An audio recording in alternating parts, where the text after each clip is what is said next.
we are. It's changing. It's giving us powers and promise that we never had before. It's giving us powers and promise that we never had before. Perhaps you can now understand.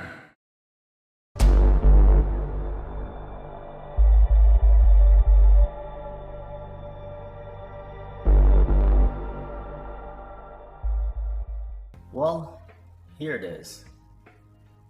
Superior intelligence agencies are able to infiltrate other intelligence agencies. Just like how the Mossad has infiltrated the CIA, the KGB has infiltrated the Mossad.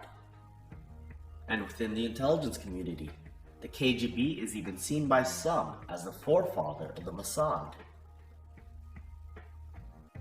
But you can't blame Assad because the school is an old school. It's an old Russian school that suggests that once you're a Mossad agent, you're always a Mossad agent. You cannot leave, you cannot immigrate, you cannot do other things. And you choose a life and you stick with that life. Mossad sold a backdoored version of Promise software to the Sandia Nuclear Development Laboratory, allowing them to steal some of the most sensitive US nuclear secrets. Rafi Matan, who is behind Promise Software, also worked with Zalman Shapiro, the president of NUMEC, to steal bomb-grade uranium from the US. Israeli Prime Minister Bibi Netanyahu was also involved in smuggling US nuclear technology to Israel. He conspired with Richard Kelly Smythe, the president of Milco, to illegally obtain nuclear triggers from NASA. Despite decades of nuclear espionage, Magal Security Systems, owned in part by the Israeli government, has contracts to guard nuclear power and weapon storage facilities in the US. So you have Mossad stealing nuclear secrets from the United States. Now let's look at KGB agents who have been caught stealing nuclear secrets from Israel. Yuri Linov was sentenced to 18 years in prison for spying on Israel's top secret nuclear program in Dimona for the KGB. Professor Kurt Seat, a nuclear physicist at the Technion Institute of Technology, was another KGB agent caught spying on Israel.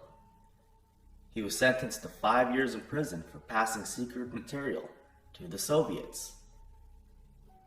Seat's case shows that some of the Israelis working in co-production projects with the US are actually KGB agents. A 1996 Defense Investigative Service report noted that Israel has great success stealing technology by exploiting the numerous co-production projects that it has with the Pentagon. It says, placing Israeli nationals in key industries is a technique utilized with great success. Back in 2018, the House and Senate passed a bill mandating that NASA work closely with the Israel Space Agency, despite the fact that Israel has gotten caught stealing nuclear technology from NASA.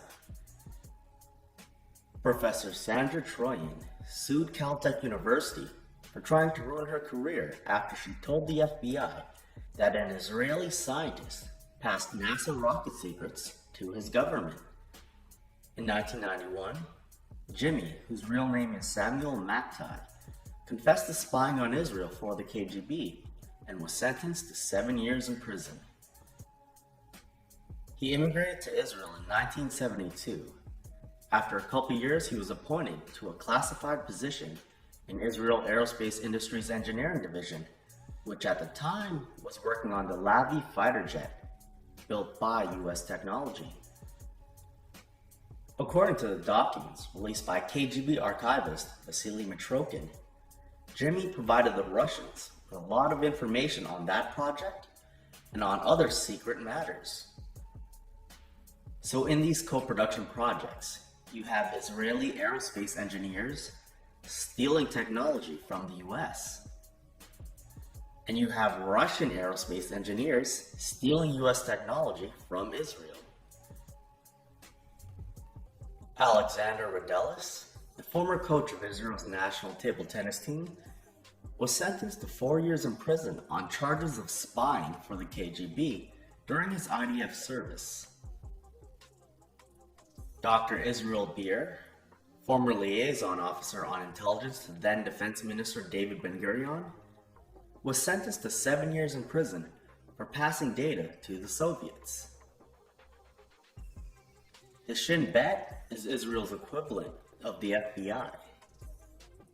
Former Shin Bet officer Luke Jan Levi revealed all of their planned operations against the KGB to the Soviets and was sentenced to 10 years in prison.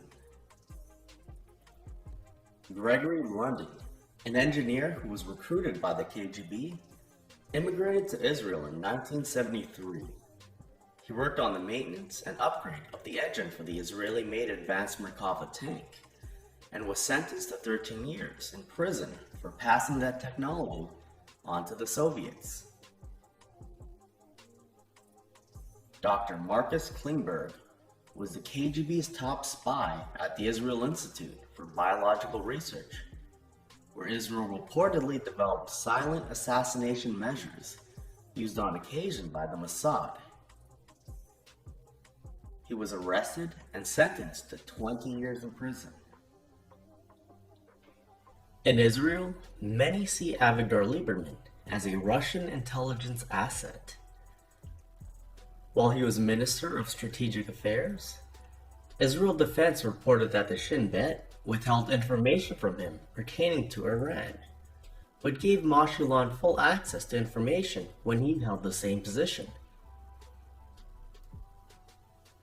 Lieberman called Jewish power party's Ben Gvir a Shin Bet agent. Gvir then sued Lieberman for defamation and called him a KGB agent. Because of his war crimes, former Israeli Prime Minister Ariel Sharon is widely known as the Butcher of Beirut. Meanwhile, Putin considers him an outstanding statesman and military commander. Putin stressed that Sharon will be remembered in Russia as a consistent supporter of friendly relations between Russia and Israel, who made a significant contribution to expanding mutually beneficial cooperation. Sharon's parents were Bolsheviks born in Russia. US intelligence analysts also believe that Sharon may be a Soviet asset. When Pollard got arrested, one CIA officer was quoted as saying, "If Mossad was involved, that means copies of everything were going to the KGB's Moscow center." Ariel Sharon was a prime minister when Israel attacked the US on 9/11. That means Russia knew the attack was going to happen. In 2001, Putin said that he had a premonition of the 9/11 attack. Quote, "I told my American colleague, this really worries me. I have a feeling something is going to happen, that they are apparently preparing something." CNN wasn't smearing Russia 20 years ago, and Russian state media corroborates this story. Putin telephoned Bush 2 days before 9/11 and warned him that there was going to be a terrorist attack coming out of Afghanistan. Former FBI agent Michael Gerald Dick told Sputnik that Russia's quick response helped the US focus on the real threats. But Russia didn't focus on Israel. Instead, they helped Israel pin the blame on Afghanistan and Osama bin Laden. Russia will continue to provide intelligence information we have collected on the infrastructure, location, and training of international terrorists, Putin said. When the US prepared to invade Afghanistan, Putin coordinated with Central Asian nations to allow US forces to use military bases of the former Soviet Union. After the US invaded Afghanistan, Putin came to Texas and Bush said, "You only invite a good friend to your home." In response, Putin said that the US was fortunate at such a critical time in its history to have such a man of character at its helm. He said this while Bush was launching the war on terror. When I was asked the question, do you trust Vladimir Putin, in front of a huge press conference after our meeting, my answer was yes. I could have tried to be clever like Ronald Reagan, who had the great answer, trust but verify, but that would have sounded like plagiarism. And so I said, yes. And the reporter said, why? And I said, because I looked into his eyes and I saw his soul. Before the invasion of Iraq, Putin lied to Bush about Saddam planning terrorist attacks against the US. After September 11, 2001, and before the start of the military operation in Iraq, the Russian special services received information that officials from Saddam's regime were preparing terrorist attacks in the United States and outside it against the US military and other interests, said Putin.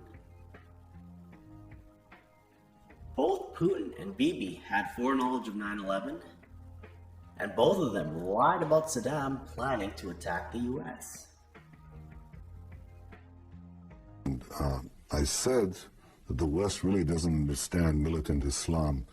So I wrote a book in 1995, and I said that if the West doesn't wake up to the suicidal nature of militant Islam, the next thing you'll see is the militant Islam is bringing down the World Trade Center.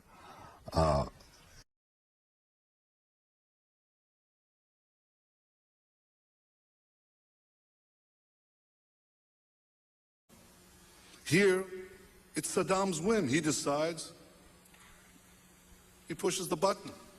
He has a peculiar way of resolving issues like that. And during the Gulf War, there was a debate, a problem of some medical shortages. He was sitting in the cabinet room, and he called the health minister to the other room, and he killed him. Well, I think He can press the button. He can press the trigger.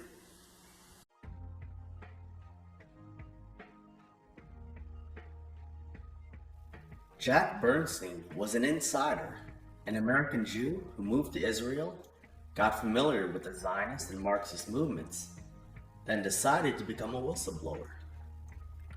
In his book titled The Life of an American Jew in Racist Marxist Israel, he covers Israeli false flag terrorism against America, including the Lavon affair and the attack on the USS Liberty. He also predicted that 9/11 and the war on terror would happen. He writes, "When will Israel stir up another war? 1985? 1986? It is difficult to predict, but it is certain that Israel will cause another war. Unless the American people learn the truth about Zionist Marxist Israel and act to stop the politicians in Washington from bowing to the American Zionists and stop using American taxpayers' money to finance Israel's war machine.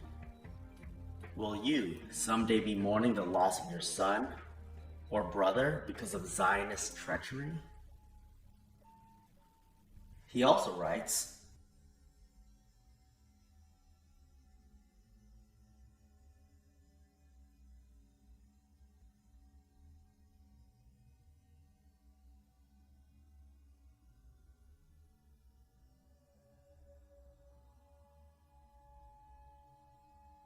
"It isn't expected that the Moscow leg of the triangle will become militarily involved. Moscow will merely sit back and let the US weaken itself in helping Israel fight the Arabs." This is exactly what happened. When Bush launched the war on terror, Putin was egging him on. The US is bankrupting and demoralizing itself fighting Israel's wars. This also benefits Russia. Even Alexander Dugin, Putin's former advisor, the beginning of the 2000s, with simultaneous attack of terrorist group against New York, against United States, with the coming of power of Vladimir Putin in Russia, that was the moment of the when our decline stopped. That was the turning point in our history, in Russian history, when we stopped to decline. And when we stopped, that was as well the kind of new obstacle to this globalization and unipolarity that appeared immediately, because unipolarity doesn't let Russia as a sovereign country to exist, doesn't give a right to exist. So China's growth, as well the other concept. And little by little, there began a kind of talk about the end of unipolar movement. So that began the transition time. But what is this transition? Because RT criticizes Bush's war on terror, some people believe that Putin is against it, but in reality, he supported it. This is just like when RT says that the West is backing terrorism when it supports Saudi Arabia, but completely ignores the fact that Putin is selling guns to the kingdom. Russia's state-owned media, RT, does this to make Putin look good. Russia is arming Syria and profiteering from the war. Despite this, some people believe that Putin is trying to end the war. Putin has allowed Israel to bomb Syria well over 200 times. They just have to give a heads up before they strike so Russians don't get killed. Israel's goal of destabilizing Syria has been successfully accomplished. Regime change was never the goal.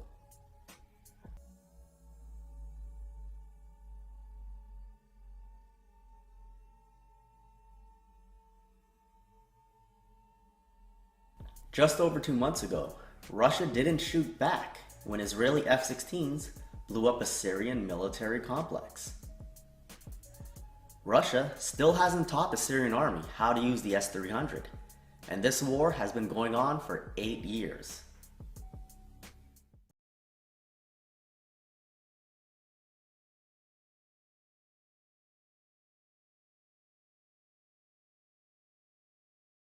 This is the time to deploy a globally concerted effort led by the United States, the UK, Europe, and Russia against all sources of terror. Thanks to Papist Groyper for this important article titled, "Wary Putin Sounded Bin Laden Alarm Years Ago." This was written by Israeli journalist Yuri Dan after he interviewed Meir Dagan, the former director of Mossad.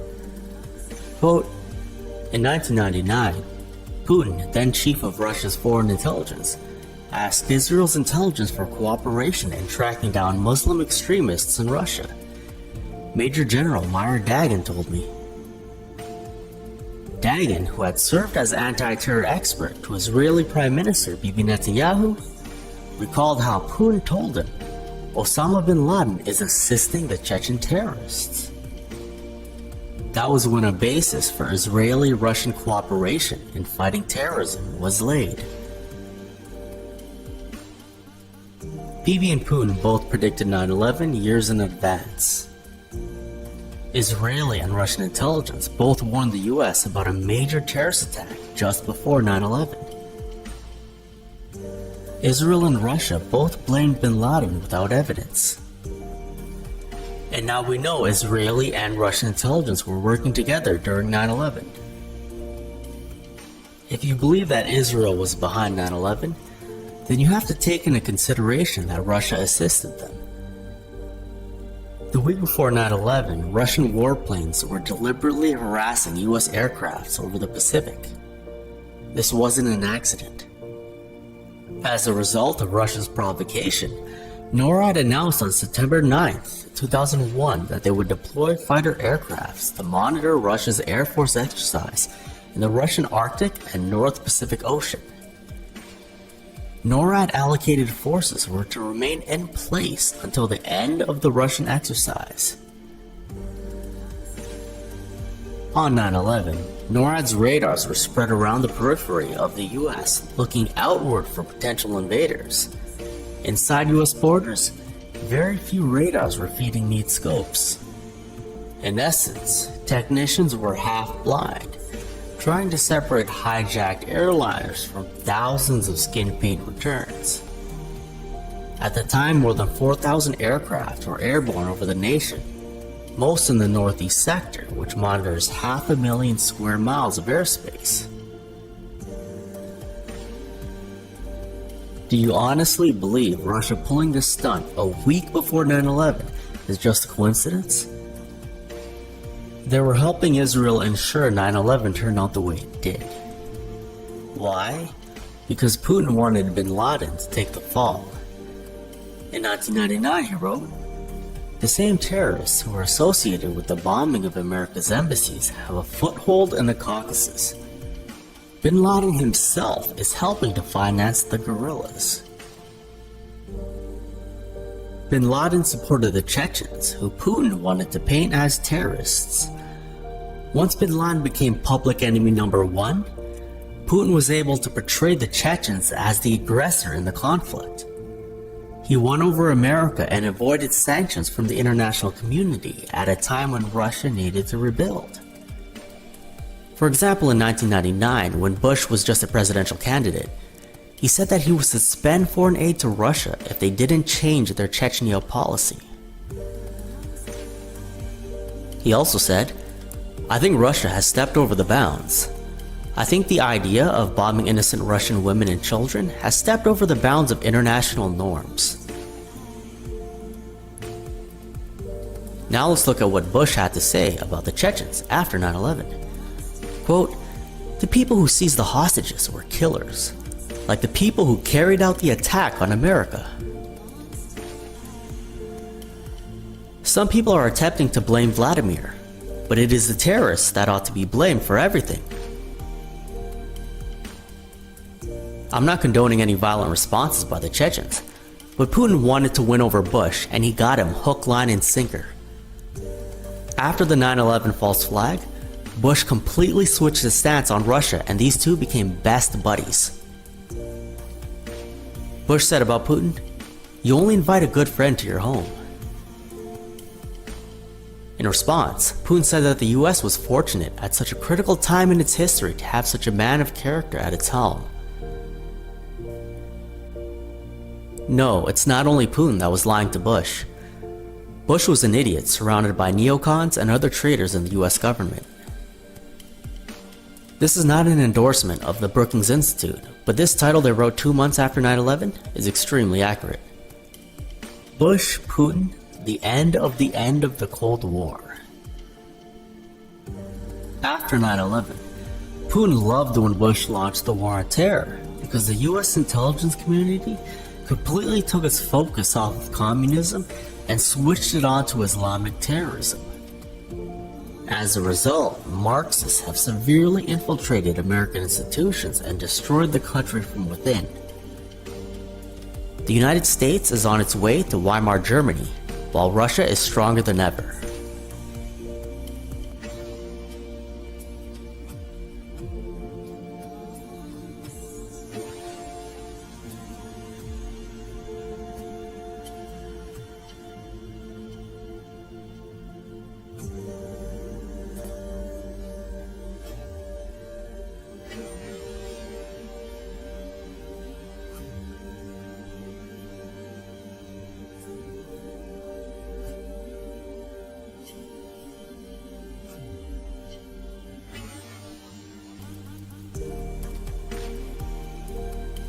That video where they claim Bin Laden confessed is completely fake. That guy doesn't resemble him at all. Anyone who claims that is Bin Laden in the video is either a drug addict or a liar. And Putin had motive to lie. I know some of you are thinking, 9/11 was mostly done by Mossad. I agree with that. But Russia's role is completely overlooked. Putin wanted bin Laden framed, and he was influential enough to get his wish.